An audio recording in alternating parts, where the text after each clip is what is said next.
And good evening, everybody. Welcome to Going Nuclear, full-blown coverage of the land. We are part of the Fanatical Elves Network, a subsidiary of Fans First Sports Network. Folks, be sure to check out our podcast and all of the great programming from Fanatical Elves Network and Fans First on your favorite podcast platforms. Good evening. I am Ethan Greenberg, and alongside of me is my co-host, Mike Rasinski, and our special guest this evening, the voice of the Cleveland Cavaliers, Tim Alcorn.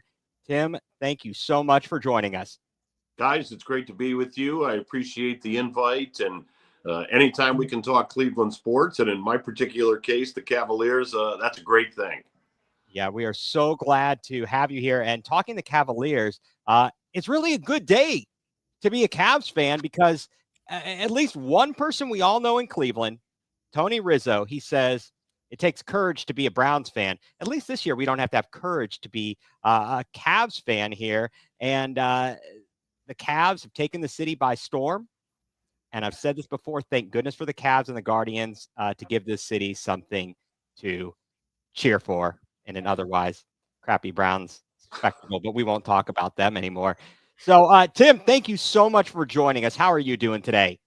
I'm doing well. As you said, it's a great day, and it's been a great season to be a Cavs fan. When you're the first team in the NBA to get to 40 wins against only 9 losses, and just a few hours ago, Donovan Mitchell racks up another Eastern Conference Player of the Week award, 3 All-Stars, and Kenny Atkinson will be coaching the All-Star team. So, yeah, what's there not to be happy about as far as being a Cleveland Cavs fan is concerned? Absolutely. Yeah, speaking of that, there was some amazing basketball last night. This whole season has been great, but yesterday, a historic win with most points in a quarter, most points in a half. I think this is third most of all time of any half in the history of basketball. Most 3-pointers made in a game. So how fun was it for you to announce a game like that, like a game we've never seen before for the Cavs? Yeah, one of the things I've always said is the beauty of sports is the mystery of sports. You never know what's going to happen. Are you going to see one of the best games ever, one of the worst games ever? You don't know until everything starts to unfold. And as you saw that first quarter and you saw the shots dropping 20 points, 30 points, 40 points, you're thinking, man, something magical is going on here. And then when they get to the 50-point mark at the end of the first quarter, you're going, holy cow. And then, 41 in the second, like an off quarter, and you end up with a 91-point first half. It was simply incredible. You're trying to come up with fresh adjectives to describe what you're seeing because it was just an astounding day of basketball, being an afternoon game, an astounding day of basketball. And to get to 26 3-pointers, that set a franchise record as far as 3 balls made in a game. Just an incredible day at Rocket Mortgage Fieldhouse. Yeah, I was watching the game with my kids, and at halftime, my 12-year-old started asking Siri, hey, what's the most points ever scored in a regular season game? Like, I don't know if we'll get there because we'll probably pull the starters in the fourth quarter. But, yeah, quite an exciting game. So speaking of that, now you've been broadcasting the Cavs for, I think this is your 6th year now. But right. I know you've been following the team a lot longer than that. Is this the best team you've seen in your lifetime? Wow, that's a great question. For all the interviews I've done, I've never been asked that question before. Is this the best team? Well, until they win a world championship like the 2016 team did, and people forget it was in historic fashion down 3-1. People tend to just let that go. Like they're the only NBA team to ever do that. But certainly as far as overall talent is concerned and overall depth is concerned, by far the best team insofar as how much they can throw at you and different lineups that they can throw at you. They're multi-dimensional. Kenny Atkinson has really unlocked this team offensively, and defensively, they're just as good as they were last year and for the past couple of years under JB Bickerstaff. So until they get that ring, it's hard to say it's the best Cavaliers team I've ever seen. And as you said, before I became the play-by-play announcer, I've been in the Cleveland area for a long time. I go all the way back to the Coliseum days of Doherty, Price, Hot Rod, and Nance. But this is a very deep, talented basketball team. It might be the most talented team I've seen. Well, with that in mind, first of all, I want to thank Mike Pellegrini, Mike in the UK. This guy's over in England, Tim. He listens and watches to more Cleveland sports than I even do. He's more dedicated than I am. I'm amazed at this guy. He's great. I love him. I just love him. Plus, we're Tottenham Hotspur brethren here together. So we got that going for us. But so you talked about this team, and Mike asked the question about how they are, together as a group. Is it as tight knit as it appears to everybody on the outside looking in? You're around them. Are they that close? Absolutely, 100%. This is a tight knit group. When you're on the bus with them, they're laughing, they're joking around. They're 20-year-old guys. They're showing each other things on their phones and so forth. They have a great time in practice and at shoot-arounds. Again, they're serious, but they're great teammates with one another. And listen, that's important. That's crucial to being a 40-9 basketball team. You can have great talent, but if you've got a cancer or two on the team, that starts to affect everybody. And there's examples of that right now in the NBA. But that's not the case with the Cleveland Cavaliers. These guys get along very, very well. There's a bond there. There's a chemistry there. It's both on the floor, and I think it translates to success on the floor as well. Right. And you got to see the team, under JB and now under Kenny. What's the biggest difference in the coaching styles of Kenny and JB? I know you talked about Kenny getting some of these guys, getting players unlocked. Evan Mobley has been amazing this year. How much he's grown in his game. You even see Sam Merrill. He's not just standing at the 3-point line. He's dribbling in. It's just fantastic what this team has become and what they've done. Well, let me preface my answer by saying you'll never hear me say a negative word about JB Bickerstaff. What he inherited when he became the head coach of the Cavaliers was just a mess. And he established a winning culture, a winning attitude. I think NBA Coach of the Year this year is going to come down to Kenny Atkinson and, ironically, JB Bickerstaff, because the success that he's now having in Detroit and what he's been able to do with a Pistons team that was basically dead in the water. So any change that I've seen is not representative of a criticism of JB Bickerstaff, because I think he's a tremendous coach. And he's an outstanding man. He's a great guy. But I think when Kenny was hired and Kobe Altman and others within the organization said, we just need a different set of eyes to look at this. We're going to keep this roster intact. And so let's bring in a different set of eyes, a different voice with these guys. And so therein has been the change. And I think it's more pronounced on the offensive side, as you said. With the unlocking of Evan Mobley, the faster up-tempo pace that the Cavaliers play with. And Kenny will be the first to tell you that comes from his past 3 years in Golden State with Steve Kerr. And if you watch this Cavalier team and think back to the Golden State teams with Draymond and Clay and Steph, there was all sorts of movement, drive, kick, swing. And Kenny has brought that to the Cavaliers. The offensive numbers have just risen dramatically. So it's just a different voice. I don't know. Style-wise, Kenny is very involved with the practices and with the shoot-arounds. I mean, he's out there. He'll run a play from a point guard spot just to see, show the guys how it works and who needs to go where. He's very vocal. He's very active. Not that JB wasn't, but he really immerses himself into those practices. And one of the things that Kenny said he really learned from Steve Kerr after Kenny's time in Brooklyn, and he had a terrific run in Brooklyn, similar to what JB did here in Cleveland. He took a franchise that was really at the bottom of the barrel and made them a playoff contending team. But one of the ways that Kenny will admit he's different now than when he was in Brooklyn is the fact that it's not just constant X and O, X and O, X and O. It's not just constant coaching the game of basketball. It's building relationships with the guys. It's getting to know the guys. We talked about the chemistry with the players. There's a chemistry there with Kenny and the guys on the roster. He's developed that, and he gives a lot of credit to Steve Kerr with that Steve would sit down with the guys and just talk non-basketball stuff just to get to know them. So in that sense, Kenny does bring that different vision and that different look as far as the head coach is concerned. And it certainly has had a magical touch so far as the results are concerned. It definitely has had that effect on the team. Yeah. Speaking of the Warriors, it was just 7 years ago that they had 4 All-Stars. So this year, Cavs have 3 All-Stars.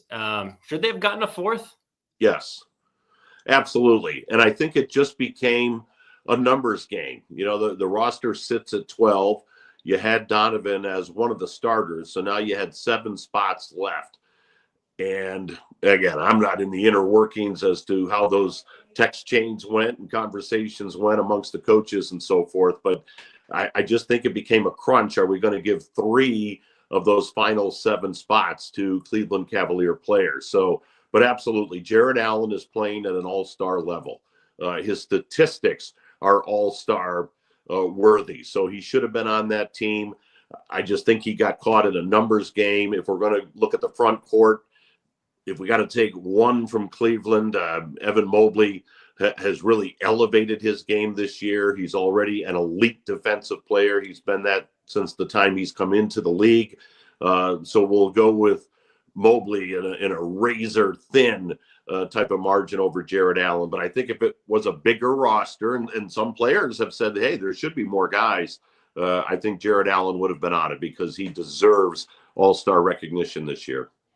Yeah, it's definitely tough when you've got all these guys, and who knows? I mean, is it possible, Tim, that he might get asked to come and play in the All-Star game, you know, as a replacement if somebody is injured or has to sit out and decides to sit out? That's a good point. I mean, you do see that happen. You know, if a guy turns an ankle or just has a nagging thing that they just don't want to go out to San Francisco or wherever the All-Star game may be played. This year it's in the Bay Area. They'll bow out. And so I'm sure Jared was close as far as those final totals were concerned. So that's still a possibility. And again, if he's called upon to do that, no shame in being one of the stand-in guys because his numbers say he deserves to be there in the first place. Yeah. Now, I think that somebody's I was watching them on the TV broadcast last night. They were talking about Jarrett's shoes and how he wears those Kyrie 3s, and he won't replace them until they are like tore up. Come on, Nike. Come on. We got to get this guy some fresh Kyrie 3s. You know, you can pull out the blueprint and manufacture some more for this guy. I mean, it's his signature look. You know, what people don't understand is that Jared, and there are others on the team, but they are really down-to-earth guys, you know, and if he's got a pair of shoes that he likes and he's comfortable with, you know, he's not one of these guys that needs a new pair every 2 or 3 games. If he likes them and he's happy with them, that's Jared Allen. That's his personality. So he'll wear them until the soles fall off, I guess. But no, that doesn't surprise me. I hadn't heard that, but that doesn't surprise me about Jared Allen. Yeah, I mean, it looks like that again. It looks like they have a lot of fun. As teammates. It's just fantastic. So now this new All-Star game format, Kenny's going to be one of the coaches, but there's 3 teams, and then the 4th team will be comprised of the rookies and sophomores. This is going to make it the All-Star weekend, the All-Star game, bring it back to something that people really enjoy watching, because it's turned into the game itself has been ridiculous because no one's playing any defense. It's kind of crazy. I know I used to love it back in the day. You know, we talked about the days of Price, Doherty, Nance when they were in the All-Star game together. I loved the All-Star Saturday night, the 3-point shootouts with Price in there, and the dunk contest with Wilkins and Jordan and so on and so forth. And it seems like it's just, you know, what are your thoughts about how the All-Star game is and the changes they've made? Well, first of all, I agree with your points. And I think to the NBA's credit, they agree with your points. Adam Silver is a commissioner that says, listen, if this isn't working, let's try a way to fix it. Let's try something different. He's not shy about that. And to your point, fans, sponsors, TV commentators, everybody's been complaining about the quality of the All-Star game the past few years. Little effort, less than little, zero defensive effort. So they're like, let's try something else. So they'll try this. We'll see if it works, but it certainly hasn't been palatable to the eyes the past couple of years. And you make a great point. A few years ago, I think the guys were willing to go out and compete. Now, there was such star level on the floor that the point levels were still way up because you just can't shut those guys down. But they were at least competing on the floor. The past couple of years, you're seeing half-court shots and all sorts of nonsense. And I think Adam, to his credit, has said, this isn't working. We got to figure something else out here. So will the new format, as you said, with the 4 teams and the rookies and the rising stars, will that work? I know Kenny's going to end up coaching against one of his own assistants at All-Star Weekend. So will that juice it up a little bit? I don't know. It remains to be seen. In the end, it's NBA fans that are going to determine this. Are they going to watch? Will the numbers, and in this day and age, click views, is that going to rise? Is that going to at least generate interest? Because if it doesn't, they've got some work to do because people are just tuning away from the All-Star game and All-Star weekend as it's currently comprised.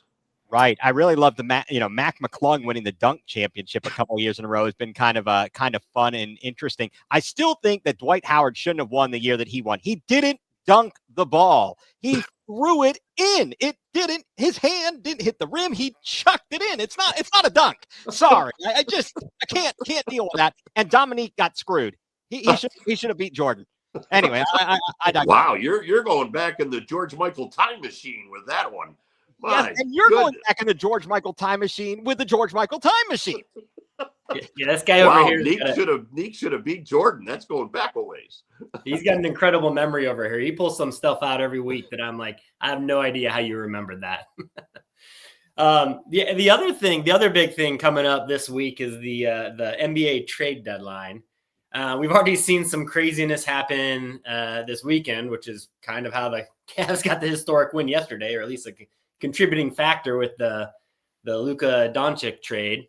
So with that being said, and a focus on the Cavs, there's an article written by Jason Lloyd, one of our Kent State classmates from The Athletic, saying the Cavs are currently $2 million over the luxury tax threshold, which isn't really a big deal now. But once you become a repeat offender, it affects you later down in the upcoming years. So I think a lot of us would like to see this team stick together with the way they've been performing now. But do you think, is it worth it to try to make some trade to get under that luxury tax threshold to put off going into the tax threshold for one more year? Wow, that's a great question. And I know that's what Dan Gilbert and Kobe Altman and Mike Gansey, that's what they're weighing right now.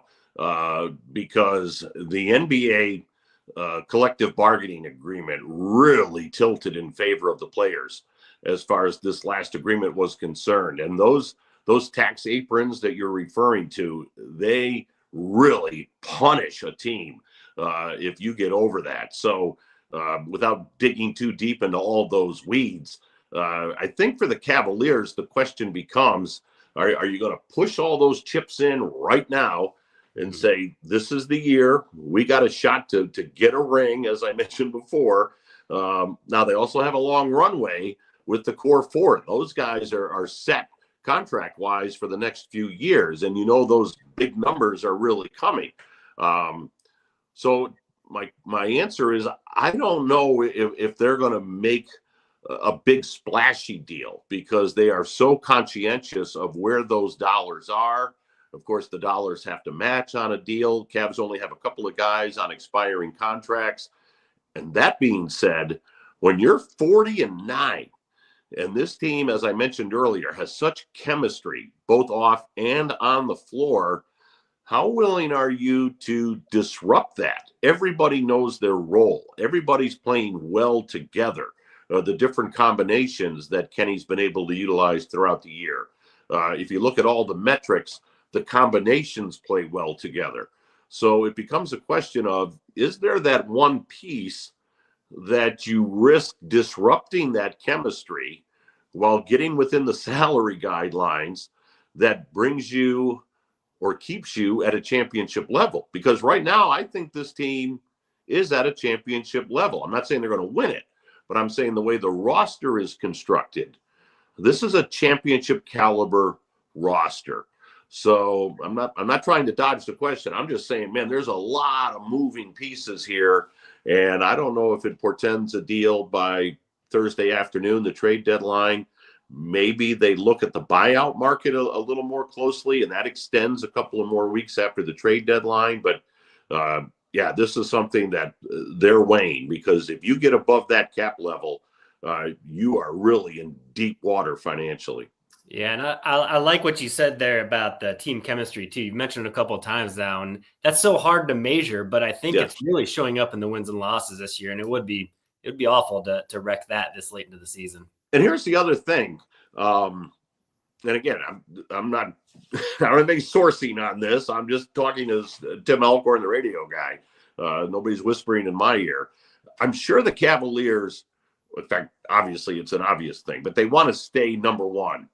If you make a deal and it disrupts the chemistry and it throws you off for a few games, and all of a sudden, Boston catches you and they become the number one seed. Now you get into an Eastern Conference final.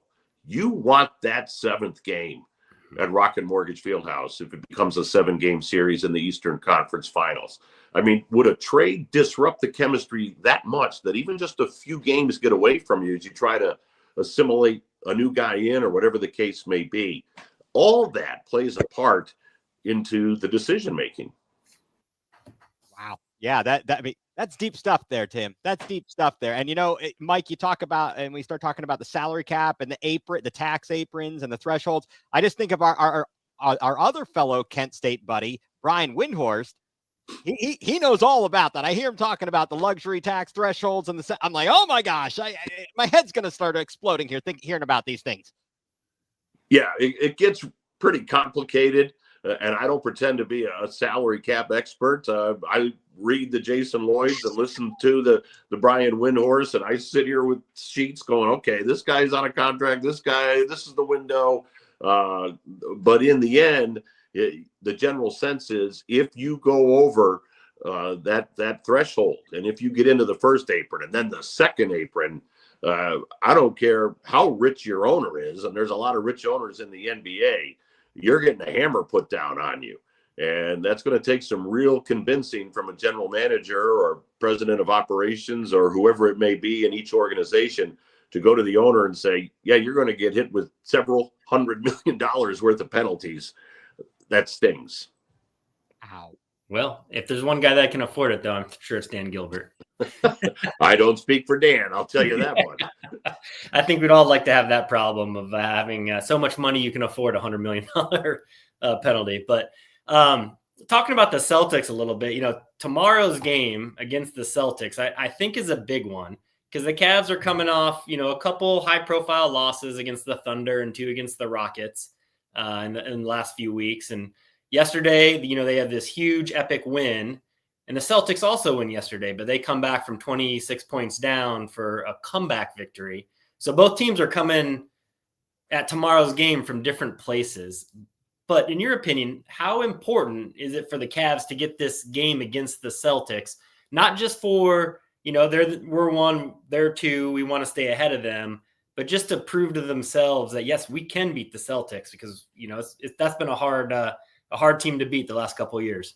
Well, Mike, first of all, I think the Cavs are confident they can beat the Celtics, even if they lose tomorrow night. I don't think that will impact that. They went up to Boston in November, gave the Celtics a hell of a game without Wade and without Okoro, and only got beat by 3 points up there. So then they came back in December here to Rocket Mortgage Fieldhouse and beat Boston by 4. So you look at the 2 games, the Cavs have outscored the Celtics by 1 point in those 2 games. So I don't think there's a confidence issue with the Cavaliers. I think these teams are incredibly evenly matched. And I think it's going to be a tight game right down to the wire again tomorrow night at Rocket Mortgage Fieldhouse. I agree with you. It's a big game, but I think it's more the first thing you said. I think it's with those standings. Cavs will go into the ball game 5.5 games up. So it's a 2-game swing depending upon who wins. Man, you'd love to go 6.5 up on Boston as you get close to the All-Star break. I mean, you don't know if it'll stay that way, but there's winnable games coming up on the schedule with Washington and then Toronto right before the All-Star break. But no, this Cavs team is a confident bunch. They know they can play with Boston. But I also think they don't want Boston to come in here and feel as though they can win at Rocket Mortgage Fieldhouse. The Cavs' home record and their play at home has simply been off the charts this year. They feed off that energy at Rocket Mortgage Fieldhouse. So they want to establish to Boston, you're not going to beat us here, which goes back to the point I made a few minutes ago. If there's Game 7 in an Eastern Conference Finals and the Cavs are in it, you want that game at Rocket Mortgage Fieldhouse. But I also think you go 2-1 up as far as the regular season series would be concerned, with one more game up in Boston. But to me, the 2-game swing either way, that's what's really the most important thing about tomorrow night. And so the Cavs, we've talked about it. They're 40 wins already. And I guess my question is this, or my thought process: how do you avoid having a historic season wins-wise and falling short of the ultimate goal? We saw the Cavs in 2009 with LeBron go 66-16 and then fall to the Magic, and that was just ridiculous. Stupid Hito Turkoglu and Rashard Lewis hitting threes all over the place. We had no answer for Dwight Howard or anybody else. It was ridiculous. And other than LeBron James saving us at the buzzer, that was crazy. And then the Cavs, as you mentioned, the historic victory 3-1 comeback against the 73-9 Warriors. How do the Cavs continue to mount up these wins or pile up the wins, but not fall victim to falling short to the ultimate goal? Yeah, it's a good question. The 2 examples that you brought up are 2 different LeBron eras, right?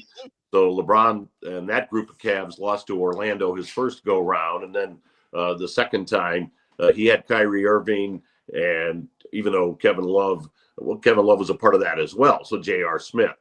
The way it doesn't happen, and I'm not saying they're not going to get beat in the playoffs. That's why you play the games. But this team, compared to that Orlando team, as far as the Cavs team that lost to Orlando, as I mentioned earlier, this is a better roster than that roster was. This is a deeper roster. It's a more talented roster. LeBron carried that team on his back and on his shoulders and on his head. I mean, he just carried that team. Whereas we have an elite player in Donovan Mitchell. Don't get me wrong. But Darius Garland, Evan Mobley with his evolution, Jared Allen, Max Strus.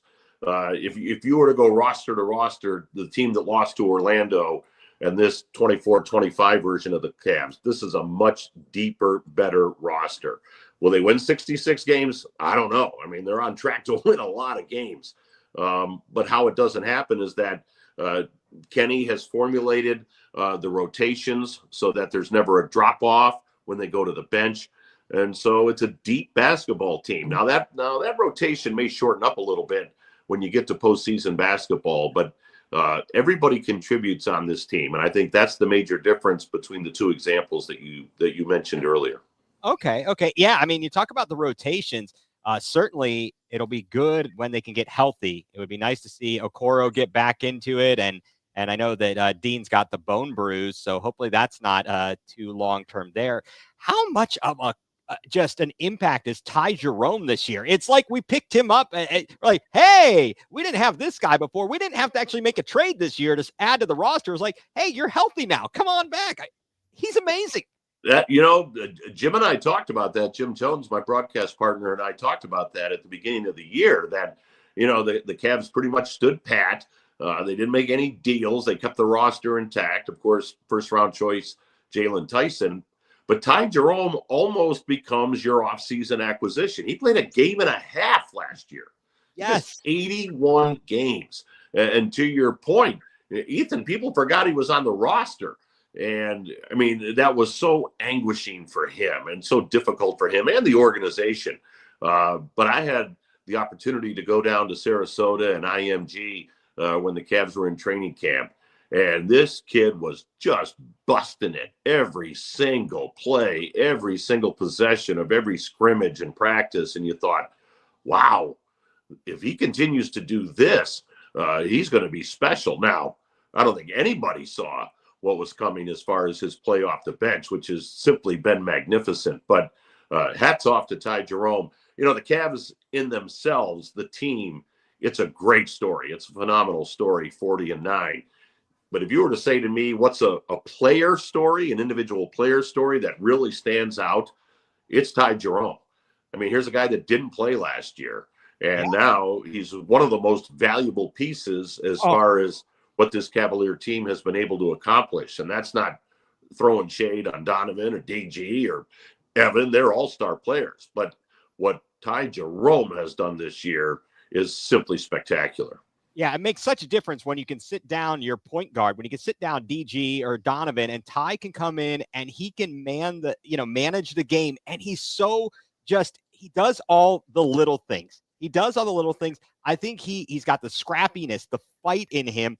I'd say he's probably maybe a little bit better offensive than like Matthew Dellavedova. He was just annoying pretty much. And I loved him, but he was just annoying. So as we are going through the season and I'm watching all the teams in the Eastern Conference, the Western Conference, the old saying, styles make fights. Which team or teams do you think could cause the Cavs the most trouble in the postseason, Eastern Conference, or if they were to get to the finals, who in the Western Conference would be the toughest or give them the most problems? Well, I'll start in the Eastern Conference. Okay, you have to get through the East before you get to play in June. Right. I think my heart, my mind tells me it'll come down to the Cavs in Boston in the Eastern Conference Finals. My dark horse, you talk about styles make fights. My dark horse team is Orlando. The Orlando Magic, to be where they are right now, having played the majority of the season without Paolo and without Wagner, it was a war with Orlando last year, that 7-game first-round series. That team scares me. I think they're physical. They've got those long wing players that seem to bother the Cavaliers. If you were to say pick a third team in the East aside from the Cavs and Boston, I would say look out for Orlando. A great coach in Jamal Mosley. He's a tremendous young coach. And we referenced that last year during the course of the playoff series with the Magic. They're on a very similar upward climb that the Cavaliers were on and are on, where the win totals keep going up and they keep advancing. And I think they can make a run in the Eastern Conference this year. So that would be my team aside from the Cavs or the Celtics in the East. Boy, this whole Luka thing out west has really thrown things into a turmoil. I think Dallas with AD and now with Gafford and or Lively, whoever he's paired with on the floor, I think they could really create some problems. I think Houston's a year away. I think you have to get there and kind of work your way through, which the Cavs are doing now. Got beat by the Knicks in the first round. Got beat by Boston in the second round. So I think Houston's still a year away. But OKC is really good. Really, really good. We saw them twice, and they didn't have Holmgren in either game. So they're doing this without Chet. So, but yeah, the West all of a sudden got thrown into a blender with this deal with Luka and Anthony Davis switching squads. Right. Who do you think got the better end of that? Yeah, you know what? I might be in the minority, but I think Dallas did. There's a lot of questions. There's a lot of questions about Luka Doncic and what the future holds. I mean, what what he's been able to do so far is just phenomenal. He's 25 years old, 5 times All-NBA, multiple All-Star appearances, and on and on. Everybody knows the stats. Whether or not he continues to play at that level, I think that's the big question. And I think there were numerous internal questions in Dallas with Luka. And yeah, AD's 32 years old, but short-term wise, I think he's going to go in there and really make an impact with the Mavericks. I do. Yeah, I think health is the most important thing there. Health is the most important thing there. All right, we are going to pause for just a moment. And to let our sponsors have a word here, you are tuned into Going nuCLEr, full-blown coverage of the land.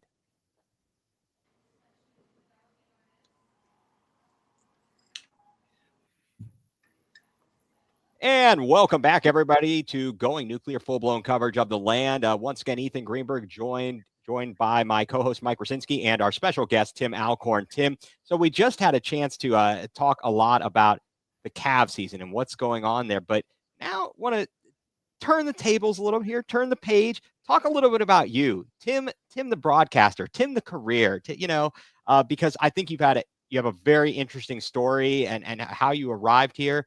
And so want people to get to know you who don't know you, because it's a great story. And I'll just tell you right off the bat, I love listening to you. And we've been blessed in Cleveland to have some great radio voices. And I'll tell you what, when I was driving home last week and on the Sirius XM, they only play the home feed on the radio. If I have the app, I could do but we were on the road and I heard the broadcast and I was less than impressed, and I was missing hearing my guys. And so really appreciate all that you do. And again, wanted to have an opportunity for people to get to know you and find out how you arrived here. Well, first of all, Ethan, your compliment is far too kind. I appreciate that, though. Thank you very, very much. And when I think of the iconic Cleveland broadcasters, there is no way I put myself in their company. You're talking about guys like my mentor, my dear friend, Joe Tate, Tom Hamilton, Nev Chandler, the late Jim Donovan, who left us far too soon, Casey Coleman. I mean, there have been incredible broadcasters in the Cleveland market. The Cleveland market has been incredibly blessed. So I just feel fortunate to call Cavaliers games and now entering my 6th year. So if I'm mentioned in the same breath, that shouldn't be the case, because those guys are just legendary. I don't know, Tim, I got to tell you, I mean, this is from someone who's in broadcasting, and I also love Joe Tate. In fact, I know this is kind of off topic, but you talked about your good friend Joe Tate, he being your mentor. When I was a freshman at Kent State, back in the day when we had phone books and you could look people up on the internet, I found Joe Tate and I called, and there were times he was on the road and I talked to his wife, his lovely wife. And ultimately I did end up talking to him for just a few minutes, but I reached out. I was like, you do the broadcast for the Cleveland Rockers. Do you need any help? Do you need any?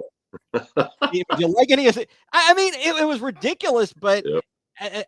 I thought I got to try. I got to try to do something here. So, having listened to so many of the great radio voices, again, you do just let me tell you, you do a fantastic job and such. So, well, I appreciate that. And Joe loved the Rockers, by the way. He loved doing women's basketball and WNBA basketball. And let's hope Cleveland can land that WNBA franchise. They've officially submitted a bid to bring a WNBA franchise back to Cleveland. So let's hope that's the case. But I'll try to shorten the story as to how I ended up in the Joe Tate perch, which really is the honor of my life, having the relationship that I had with Joe for so many years.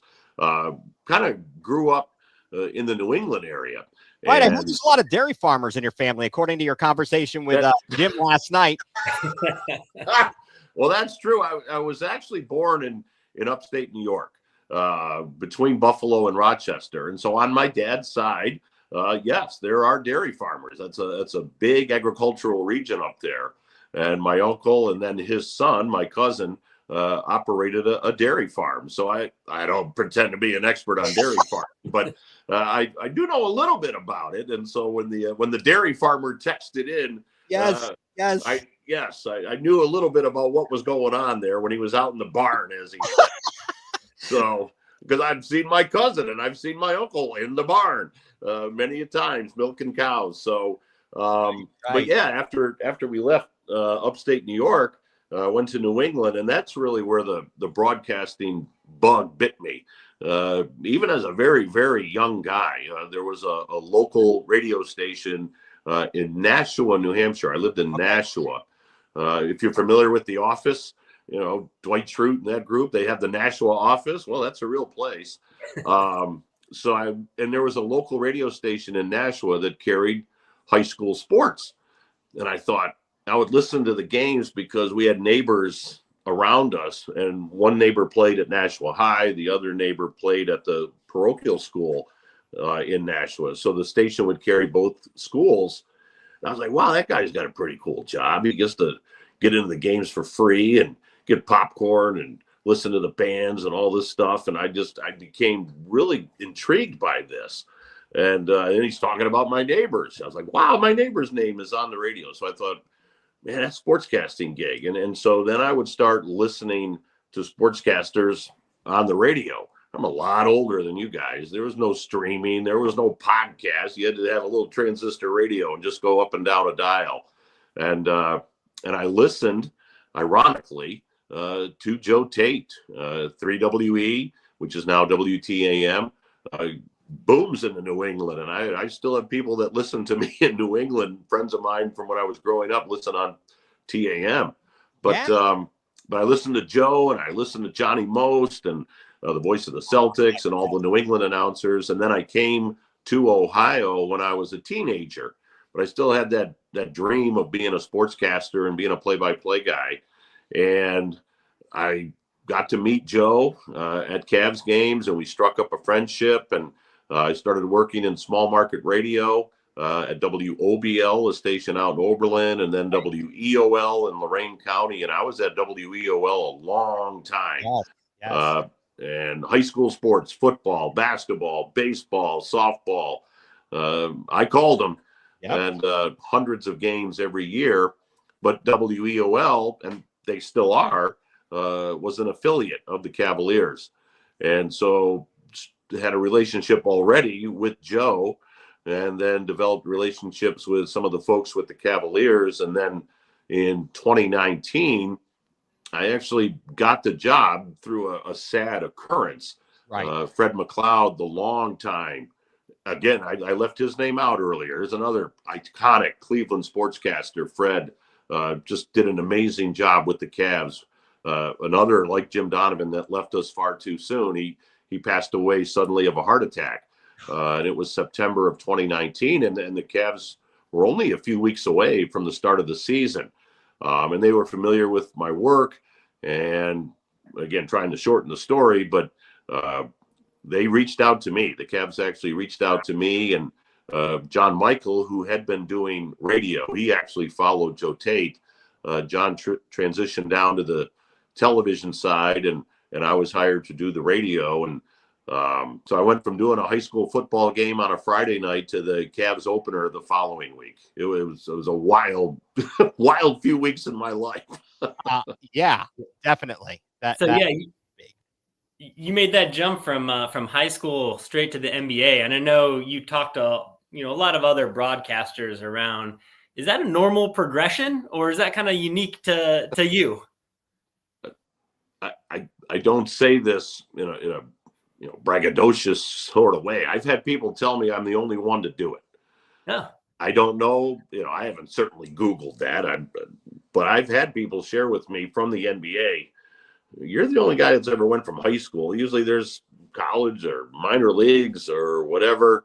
As far as we know, you're the only guy that's ever gone from high school sports to the NBA.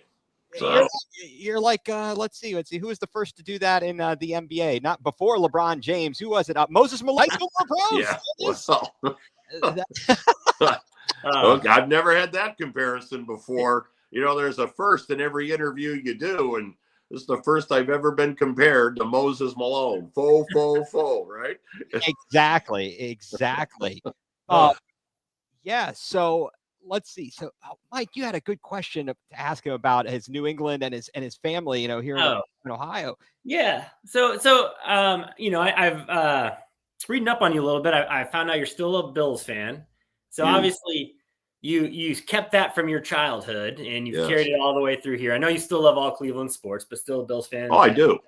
Huge Guardians fan, by the way. Oh, Huge Guardians. And I enjoyed you on the radio last year, filling in a few times there. I listened as I was taking my walk in the afternoon, evenings. I put in the earbuds and I was listening to you and Rosie. So continue, Mike. Yeah. So, and I understand that you have 4 children.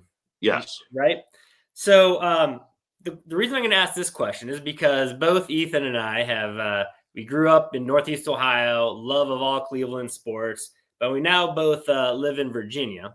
We both have young children, and I, for better or worse, my kids are becoming Cleveland sports fans.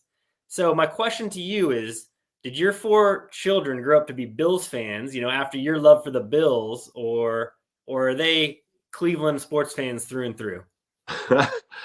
That's a great question. I'll tell you this, they grew up in a Bills household. It's a Buffalo Bills household. Now, my wife converted. She went from being a Browns fan to a huge Bills Mafia member. She married into it. She married into the Mafia. So, good for her. It's interesting. I think with my kids, they hung around Browns fans all their life, but they know the passion that I have for this team. And listen, there's no harm in being not in your neighborhood and rooting for another team. I've been down at Cleveland Stadium a few times with my Bills gear on. You fight through that kind of stuff. So, but no, it's a Bills household. I will say that. Yes. Yeah. I feel sorry for my kids because they're surrounded by Baltimore Ravens fans. So it hasn't been a lot of fun in a few years for them. But they wear their brown stuff proud. Good. That is what they have to do. It's going to toughen them up here. I mean, it's not like going to a Philadelphia game tough, but it'll toughen them up nonetheless. And as Mike said, being down in Virginia, I'm down in Richmond. Mike, you're up in Northern Virginia, but down in Richmond, it's more mixed. Technically, it's a Commanders market down here, but I don't know how big the fan base is, at least around my kids. I think there's a lot of transplants down here.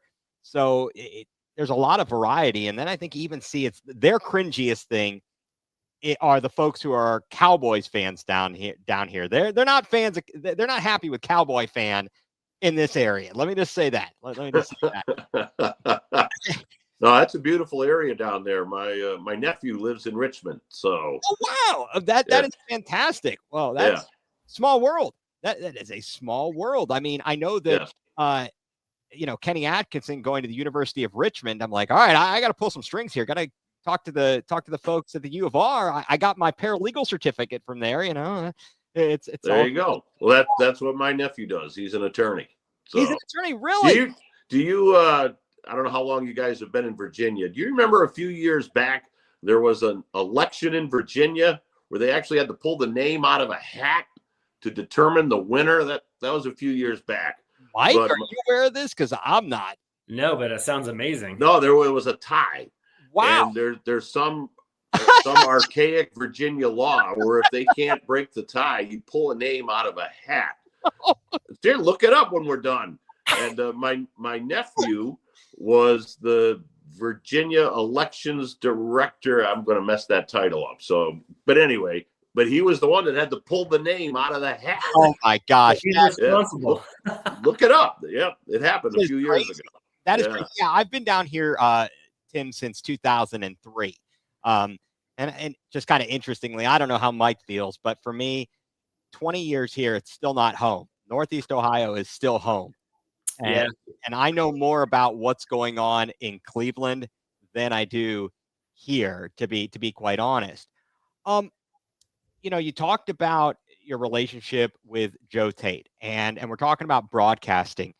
Joe Tate was a solo show on the radio, and you've got Jim Jones, and I know there were times last year when he wasn't with you, but I mean, And from your past experience doing high school and everything, what are the advantages, disadvantages to doing it by yourself and with a partner? And I don't know if you might say it varies by sport.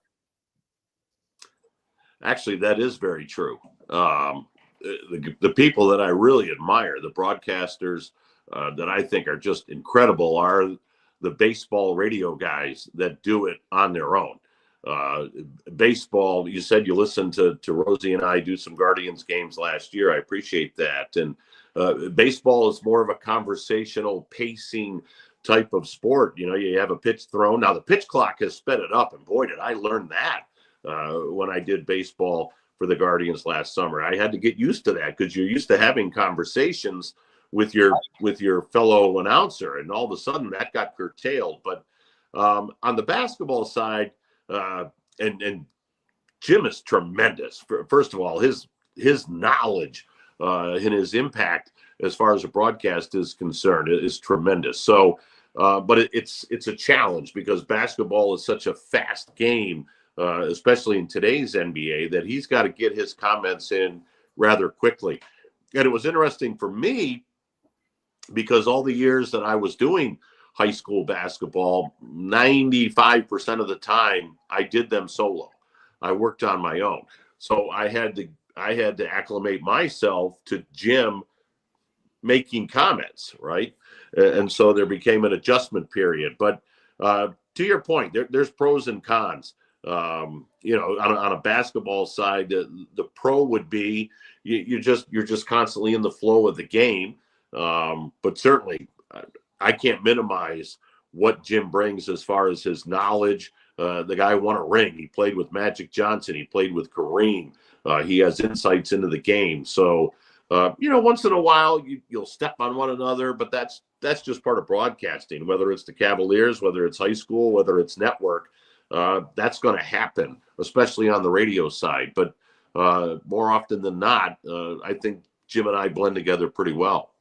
Yeah, I've heard people that do not blend together very well. I know in my broadcasting experience, I've been doing it on my own for the most part. Well, for the better part of the 17 seasons, I've done the women's basketball at Randolph-Macon, and I've kind of followed the Joe Tate model there. But I have done my first broadcasting was baseball for the Canton Crocodiles, and that was tough. That was difficult. There was a lot of slow moving action, and only being 19 years old and getting thrust into that was great experience. It was trial by fire. There you go. Okay, so something that's a little bit newer these days in the broadcast field is you have to cram in so many advertisements. How difficult is it to get them all in and not miss the game? You try your best. And that was something that was new for me as far as the Cavaliers position was concerned. We had a couple of live reads during high school games, but not nearly to the extent that we have with the Cavaliers. Well, how you get them in is you kind of know the pace of the game. If a guy's at the free throw line shooting 2, if it's a longer read, you might have time to get that in. If it's a short read, sometimes I'll do that as, the guy's throwing it in bounds and he's waiting to get the ball from the official. I can see there's going to be about 5-6 seconds because the official's walking over. He's got the ball. So stay tuned for the McDonald's halftime show. And by the time he gives them the ball, I'm ready to go again. So you kind of look at the read to see how long it is. You're kind of looking at the game to see where are we. And if not, you just say, what the heck, I got to read it. Well, I used to like Joe Tate, DiGiorno pizza, fresh DiGiorno pizza. And like the Browns, Mamma mia, the mid's red zone. Cracking up at Jim Donovan doing that. It's always interesting to me that when you have to squeeze those things in. It is. But, when I was at WEOL, and Joe and I have a lot of similarities. We do. I mean, I learned from Joe. But Joe would always, like you said, sometimes you get a little irritated with the live read. When I was at WEOL, I was not only the play-by-play announcer, but I was the general manager of the station. So I was very involved in the sales aspect. And the way I look at those live reads are advertisers are paying for that. So I try to give it a little more oomph for juice. I mean, they're paying for it, so I don't try to just rip right through it and read it, and we're Joe would be like, and where I try to at least give the advertiser a little bang for their buck, put it that way. Yeah, you do a good job of it. I think everything you say with enthusiasm, which is, I think, why we love listening to you. Well, so speaking of WEOL too, a different time of your life, you had a lot more responsibility, I think, with that job. It sounds like you were also, sounds like a house full of kids. So you're home every night. But so that just led me to think about the work-life balance you have now too. I'm guessing back then you were probably busier on a day-to-day basis, but a lot of at-home responsibilities. Now you're probably traveling a lot more. Is work-life balance better now as a Cavs broadcaster where you are in your life, or how does that compare with your previous life? Yeah, that's a good question. They're diametrically opposite, but I would have to say that work-life balance is actually better now. Because the NBA season, it's a marathon. I mean, you're going. But once it ends, you shut down and you decompress for a while. Whereas my job at WEOL, I went from one sport to the next, to the next, to the next. I used to always kid with the football coaches when their season was over, like, well, you guys are done. I'm going right into basketball. And then when basketball season was over, I'm going right into baseball and softball. So, and I was, to your point, I was running the radio station. I was the general manager of the station. So I would get to the station by 7:30, maybe 7:45 every morning.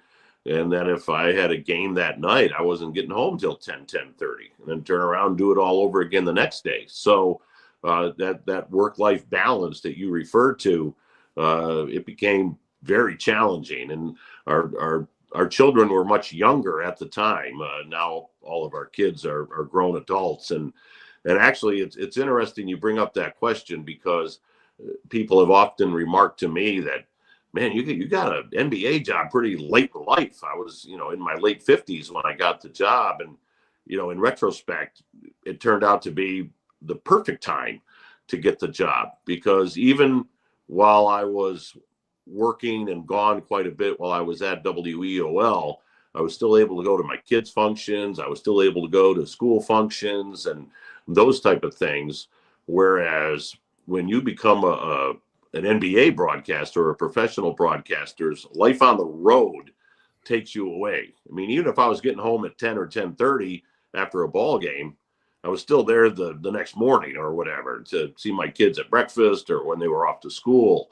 For an NBA announcer or any major league baseball, hockey, you're gone for a long period of time.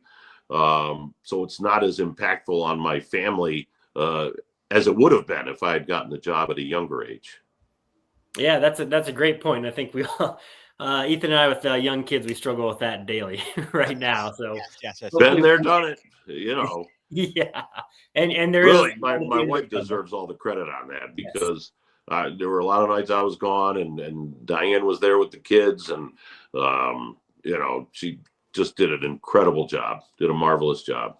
Couldn't agree more. So what is life in the off season like for you? Is it truly you get a few months off and you can go on vacation, or are you still working, doing research, that sort of thing? A little bit. You shut it down for a while, you decompress.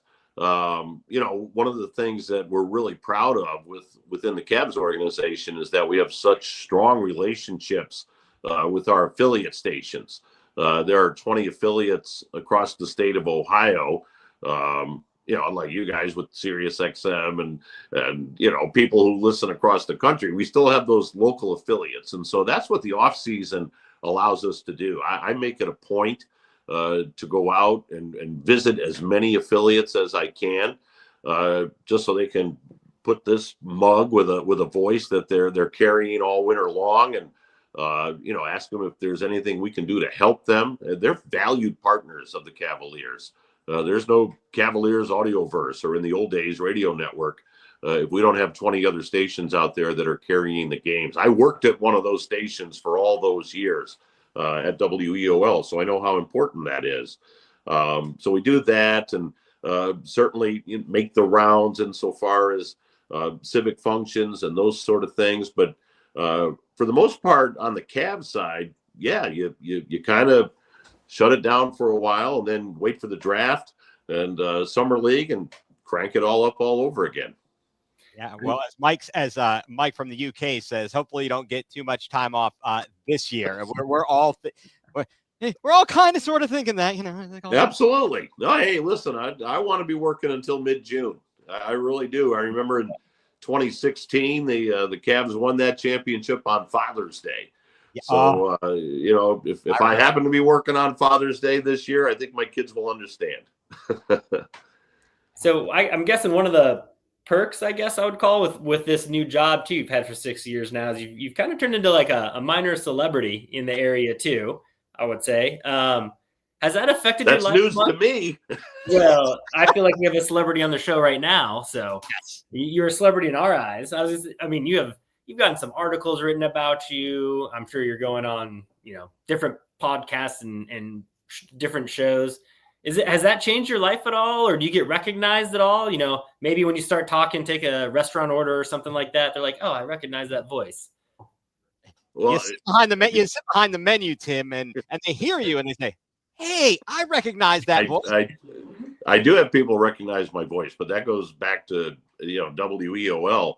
I remember one time I was at the post office and the guy held the door for me. I go, "Thank you." You're the radio guy. I'm like, geez, oh man, I can't even walk into the post office.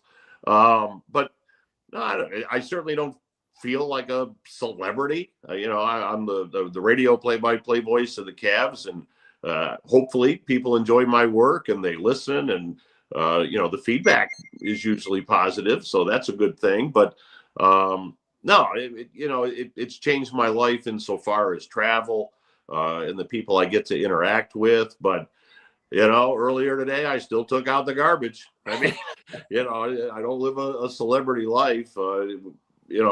It's but it is enjoyable. It is. It's fun to have such a fan base in the Cleveland area that really likes to interact insofar as the team is concerned. Like you guys just said, you live in Virginia and yet you still follow and have a passion for Northeast Ohio and Cleveland sports. And so that's special when you have people talking to you about the Cavs and how much fun it is to follow the team, and they seem like great guys. To me, that's a really cool aspect of it. And so Mike, go ahead. Oh, I was going to say, yeah, living in Virginia, the one big perk for that this week is we get to watch the Cavs play the Wizards on Friday. So we'll be there for that game. Wow. Are you guys coming over? You're coming over. Yeah. Stop up and say hello then. That'll be cool. Where do they have you sitting in Washington? Where are you, courtside or are you upstairs? We're up. I don't know the exact section number, but I'm right next to Dave Johnson, the Wizards play-by-play voice. Okay. He's to my left, and a great guy and an unbelievable guy. I really like Dave. We've developed a good friendship, and he worked in small to mid-market radio for many, many years. So we share stories about those experiences. But yeah, Washington, man, they've gone through some tough times, and you just hope for that their fan base. Things can turn around rather quickly, but yeah, it's been some difficult years for the Washington Wizards. It certainly has. And so, all right, we hear different broadcasters and their trademark calls, right? Mm-hmm. Mike Green is bang, and Joe Tate was wham on the right hand. For you, I love the pow. So how did that come about, and how did you find your own special call so that you weren't just mimicking people. Like sometimes when I'm doing a baseball game, I'll be like, might have to do a Bob Uecker, just a bit outside. which I think we've all used. Yes. And Bob, man, will Bob Uecker be missed or what? What a gem! What a marvelous man, and just an incredible legacy that he left. But Joe told me one time, because I asked him this very question, wham with the right hand, and he said he just said it one night. And Dave Dombrowski, who ended up becoming the vice president of broadcasting for the Cavs at the time, was Joe's producer, sitting right next to him. And during the timeout, Dave looked at him and goes, wham with the right hand. He goes, that was nice. I really like that. You ought to keep that. Keep going with that. And so it was just something that he said. I know I did use pow calling high school basketball. Now, at high school basketball, rarely dunks aren't that prevalent. Uh-uh. Right?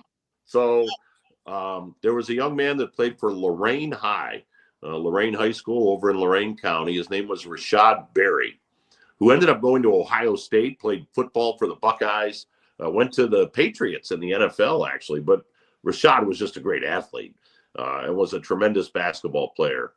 And I can recall he went up one time with a dunk, and I just went, pow! Like in same type of thing. Our engineer, his name was Jared. Jared kind of looked at me with a grin on his face. And so during the commercial break, I'm like, you kind of like that pow? He goes, oh man, that was cool, So I know it started there, and there weren't a lot of times to use it at the high school level, and I try not to overuse it with a Cavs game. I mean, every dunk can't be a pow, but man, when Jared Allen goes flying through the air and that throw is, the wind's catching it, man, that's a pow. I mean, what else can you say? Well, how happy were you to get Karis LeVert back yesterday, so you could say with arms like snakes? Yeah, that's another one that people seem to have caught on to. The first.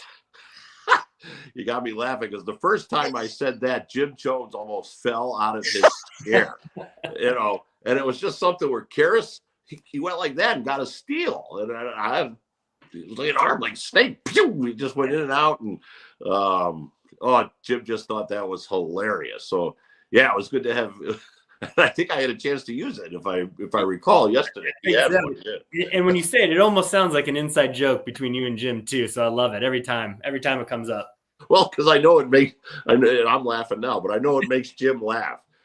He's got that great hearty laugh when he gets going. It's hysterical. It is. Again, your relationship with Jim is fantastic. Just it's phenomenal. Makes it so much more enjoyable for the listener. Again, having heard plenty of broadcasters of other games and other sports, there's a certain, what you like and what sounds right. And what you guys do sounds right. So I've got a question here from Mike, and I think I've heard this on another podcast. So he wanted to know, what is your favorite road arena to call a game from? Well, to actually call a game from yes. Would probably be Gainbridge Fieldhouse with the Pacers, or Golden State. Now their arena is beautiful, but just to call the game, because believe me, there's some arenas where your sight lines are not the best. I mean, I had better sight lines at Elyria High and Lorain High and Midview than I have in some NBA arenas. But Gainbridge Fieldhouse with the Pacers, very similar to the Joe Tate Perch. I mean, right there, midcourt, about a third of the way up. I do not like being courtside. You didn't ask me that question, but I'll just throw it out there anyway. I don't like being courtside. It's difficult, isn't it? Especially with guys that are 7 feet tall. I've only done it with young ladies and high schoolers and stuff, so it's not as bad, but it's still tough on courtside. It's just a maze of bodies that are running by you. More often than not, you'll get a coach that for whatever reason decides to stand right in front of you. So you're doing this the whole time. No, I would much rather. No, I don't want to be at the top of the arena. No. But a third of the way up, a quarter of the way up, perfect. You got a sight line, you got the court. Generally, you can tell on the arc of the ball whether it's going in or not. Where if you're courtside, sometimes that angle, it's tough. But if a guy, lets one fly from the wing, you can generally tell if you're up, if it's going or not. So yeah, Golden State, Indiana are probably the two best spots as far as just play-by-play in the league. I gotcha. And I know from my high school radio, calling basketball in high school, sitting on the end on like the stage and trying to call that. And so then I'm thinking in my mind, all right, they're moving from left to right, they're right to left, out on the left wing, the right, and having to flip it and reverse it. It's a whole thing. And I did recently at Randolph-Macon a couple years ago, I did some softball. They don't have a press box and they set it up in the outfield. So like when they're hitting it, I'm like, okay, is that left field right? I'm trying to think about all these things. It's right. Just crazy. I know that they've got to sell luxury suites, but come on, man. I think they do it to every pro team and NFL broadcasters. They're all in the corners and this. I mean, come on, man. These guys are doing a job here. Quit screwing them. Yeah, it's there are some sight lines that are really, really challenging. You just try to work your way through them as best you can. And but the first and most important lesson that Joe taught me, and I hope I've carried it forward into the Cavalier broadcast, but Timothy, score and time. Yes. If you don't see where the ball is, and you just give the score. Cavs up 60-54, 3 minutes ago. Score and time, and we've all been through it as listeners. You're listening to a game, and you're like, "What is the score? Yeah. Where are we in this game? Are we in the first quarter, third quarter? Score and time." So if you lose that ball somewhere because of a bad sight line, just kind of pop it in there real quick. Cavs up 6, and at some point the ball will work itself back out where you can see it again. There you go. Yeah, I know. It was a saving grace. Like I was saying, when I was driving home and on the radio on the Sirius XM on the display, it showed me the score. There you go. If I didn't have that, I wouldn't have known what the score was, and I was rather frustrated. That's just me. I get frustrated with a lot of things, so don't mind me. Don't mind me, Tim. No. But no, that's something I'm very, very conscious of, and I try to say it quite often. Yeah, absolutely. I have one last question for you, but Mike, I wanted to make sure if there were any other questions you had that I didn't manage to skip anything here. I'll just end with one last one, and I know we're running long, but just what advice do you have for anyone who would like to start a career in broadcasting? Wow, it's so ironic that you asked me that, because I just had a conversation this afternoon with a young upcoming sportscaster that's kind of going through that grind and getting a little bit frustrated. So I had to talk him down a little bit, but just keep at it. Don't give up. It does. It's my story is a rare one where you go from high school to the NBA. Like I said, people have told me I might be the only one that's ever done it, but it's tough, and you have to have a resiliency to you, and you have to be able to work hard at it. But get reps. It doesn't matter what sport. Like I said, I did football, basketball. Football scoring time is the same as basketball scoring time, and baseball score an inning. Where are we? So there's a lot of fundamentals that you can use calling any sport that you can carry over into another sport. But you've just got to stay at it, and you've got to develop a network. I told a young man that I was talking to earlier today, I've heard his work. He's good. He's really good. So feel free to use me as a reference, but build a network and reach out to people. Have them listen to your work. Joe, and I've done it too. Joe used to listen to young broadcasters while he was in the hotel room for a road game, waiting for the game that night. You kind of sitting there, looking at notes or whatever, but you can listen. So develop a network, stay in touch with people. Squeaky wheel gets the grease. Get some reps, and you're going to have some mental toughness. That, and always, this is kind of logical, but always bring your A game. One of the things that, again, I go back to Joe, but score and time was first and foremost. But the other thing that Joe always said to me, and I'll never forget it, Timothy, people are listening. no matter what the score, no matter what the time, no matter what the margin, people are listening. Don't ever think nobody's listening. Somebody's listening. So always bring your A game. And I always remembered that too. Believe me, there were a lot of bad high school basketball games that I called over the years. And it could be 65-30 in the third quarter, but it doesn't matter. Just keep being professional and keep working at it. And because those kids that are playing in the blowout, they deserve your A effort, just as much as the starters did. So, and whoever's listening deserves that too. So bring your A effort. Doesn't matter what the game, what the situation is, and just keep working at it. And, I don't guarantee a break for anybody, but I also believe you make your own breaks. So if you just keep pounding at it, a break might happen for you, and then the doors will open. I love that advice. And I feel like that can actually, that advice can be applicable to really a lot of career fields. So I think that's fantastic. You took the words right out of my mouth, Mike. I was thinking the exact same thing, and how that just transcends everything in life. You've got to always give your A game. And I just asked my daughter about school. I said, well, just because I don't like my job, do you think I do, half-ass it? Yes. I said, no, I don't half-ass it. I'm like, what are you talking about? I work my best. I do my, There you go. Right. No, so yeah, that really does transcend everything. Okay, my last question for you here. Not trying to put you on the spot, but who is on your sportscasting Mount Rushmore? Well, here's the deal, and that's funny. You guys, you read my bio, or because I've always said, as far as NBA radio it could be anybody. No, I get it, but let me first say this: as NBA radio play-by-play guys, when I do talks and that sort of thing, and my relationship with Joe, I always talk about everybody has their Mount Rushmore of this, Mount Rushmore of that. NBA radio play-by-play guys, you can debate 3 of them. Okay. You're not leaving Joe off. Right. Joe Tate is on the Mount Rushmore of NBA radio play-by-play guys. He's just one of the best, if not the best, to ever do it. And that's why I say, for me to now sit in the Joe Tate perch, not just because of the relationship that I had with Joe, which was so special.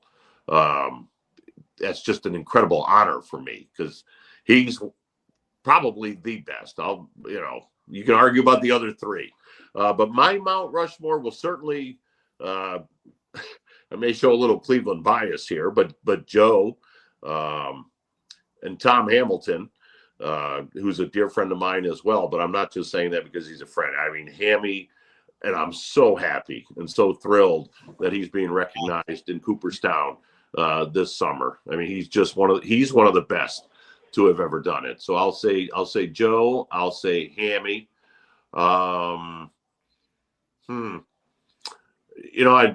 back a ways. As I said, I grew up in New England. I'm not a fan of any of the New England teams, but there's a name, Gil Santos. Gil Santos did Patriots football. He was a phenomenal announcer. Gil would be up there. Marv Albert, certainly one of the best who has ever done it. I tend to lean more towards radio guys, right? And Marv did radio for many, many years. And that's not taking anything away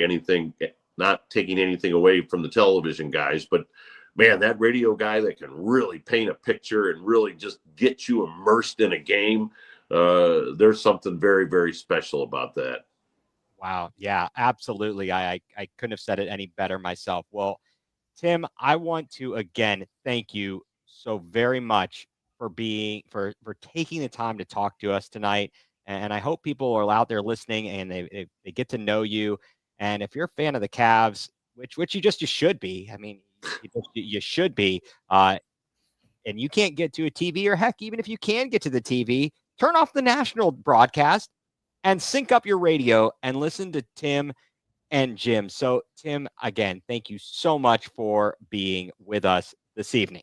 Oh, this has been a blast. Anytime we can talk radio and talk Cavs, and as you said, if folks aren't fans already, not because I do the games, this is a fun team. They're a fun team. They do it the right way. And then, as I mentioned earlier, they're a great group of guys. So, yeah, anybody should be a fan of this team just because of the way they play and the type of guys that they are. But I've enjoyed this immensely. So, hey, anytime you guys want to have me back, we'll work around that crazy NBA schedule. Yes. But I'd be more than glad to do it. Absolutely. Thank you so much. Thank you so much. All right. Well, so once again, thank you to our guest, Tim Alcorn. And for my co-host, Mike Rasinski, I'm Ethan Greenberg. You have been tuned in to Going nuCLEr, full-blown coverage of the land on the Fanatical Elves Network, a subsidiary of Fans First Sports Network.